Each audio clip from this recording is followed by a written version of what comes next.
Hello Pisces, Sun, Moon, Rising and Venus signs. Kamusta kayo? Sana po ay nasa mabuti kayong kalagayan. Welcome back po sa Star Tarot.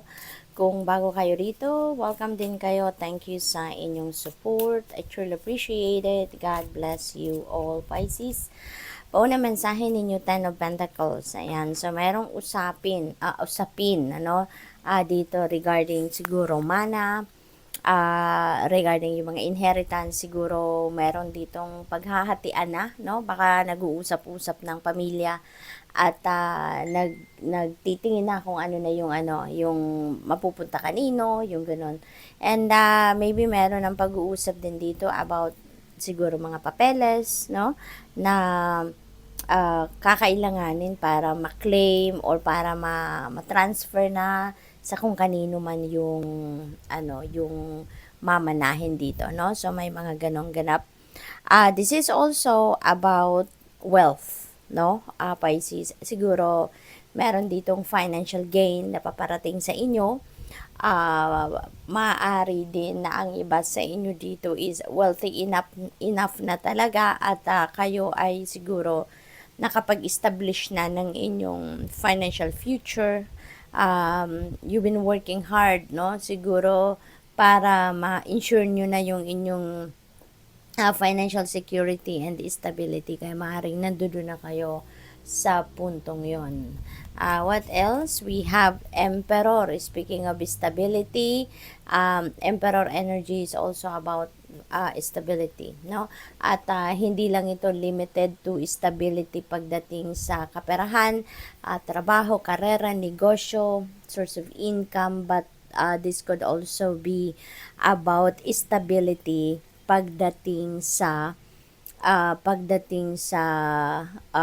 family and relationships, no? Ang iba sa inyo dito siguro ipa-prioritize ninyo sa ngayon yung pagtatrabaho, no? Yun ang pinaka priority siguro ninyo ngayon. Pag-i-establish ng inyong financial empire, siguro nagsisikap kayo or magsisikap kayo ng mas pa sa ginagawa ninyo before pagdating sa inyong kaperahang aspeto, no? At saka other than that, yung pamilya, no? Yung pamilya, yun din ang isa sa pinakamahalaga din sa inyo sa ngayon. Yun ang bibigyan din ninyo ng maraming panahon at atensyon. Ang iba sa inyo siguro dito, it's either mapopromote kayo sa trabaho or baka ang iba din sa inyo magiging tatay na or magiging grandpa na, no? What else? We have 10 of Wands. Ayan. So, meron na tayong dalawang 10, ano? This is synchronicity. Ito, tapos ito. So, 10 of Pentacles and 10 of Wands. So, that becomes, angel number 1010, no? At angel number 1010 is a very powerful angel number, kaya I suggest pakitignan po ninyo ang ibig sabihin nito, no? I-google ninyo at para mabasa po ninyo ang ano pang mga mensahe, no? Insights, inspiration, information na makakatulong sa inyong sitwasyon sa ngayon, okay? Dito sa 10 of Wands, no? This is burden. Ganito, no? Ganito, mga yan, that represents the burden na karga-karga ninyo. Maaaring yan ay physical burden or baka yan ay emotional burden, depende sa inyong sitwasyon. Maaaring burden yan, emotional burden na dulot ng kung anumang sitwasyon sa buhay ninyo na nagpapahirap sa inyo, nagpapabigat ng inyong kalooban. That could be related to relationships, no? Maaaring ganon. Or baka physical burden yan, no? Baka marami kayong task sa trabaho, baka you've been working long hours, overtime, yung mga ganon ba, no? Kaya maaaring sa ngayon marirealize ninyo na parang nahihirapan ako.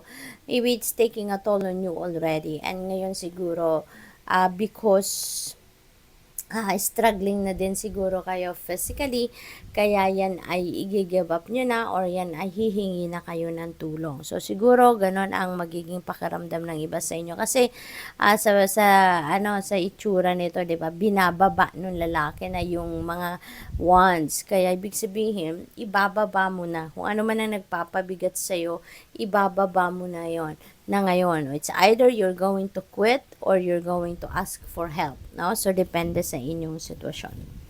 We have number 8, strength. Ayan. So, maybe kailangan ninyo rito. It's either or both. No? Baka kailangan ninyo dito ng physical strength for you to be able to continue what you are doing. Or kailangan ninyo dito ng inner strength for you to be able to release, no? Kung ano man itong nagpapahirap sa'yo, kung ano man ang nagpapabigat sa'yo, no? Maaring ganun yun. Kaya, depende sa inyong sitwasyon, but you may need inner strength dito and physical strength for you to be able to carry on, 'di ba? Kung ano man ang mga kailangan ninyong anuhin ngayon, bit-bitin pa rin sa buhay ninyo. So, what else? We have Ace of Swords. Ayan. So, Ace of Swords is a new beginning energy, no? At saka, this is also victory energy, no? Victory. Meron kayong pagtatagumpayan rito. Meron kayong masusolusyon ng problema rito, no? That could be related to this 10 of Wands, no? Pisces. Posible na magkakaroon kayo rito ng clarity of mind, magkakaroon kayo ng breakthrough, magkakaroon kayo ng new ideas, new inspiration, yung mga ganon. At yun ang magiging susi para masolusyonan ninyo ang problema. Maaaring yun ang magpupush sa inyo, magkakaroon kayo ng clarity na bakit ko hahayaan ang sarili ko na mahirapan pa, no? Nahirapan na dati at patuloy pang mahihirapan, 'di ba? Whereas you have a choice, 'di ba? Kaya maaaring that is related to this, no? Na pwede naman kayong humingi ng tulong sa iba, 'di ba? Bakit sosolohin ninyo ang trabaho, ang responsibilidad, obligasyon? So maaaring 'yon, no, ang magiging ano ninyo ngayon, thinking. What else? We have 3 of Swords, pero in reverse, kaya napakaganda.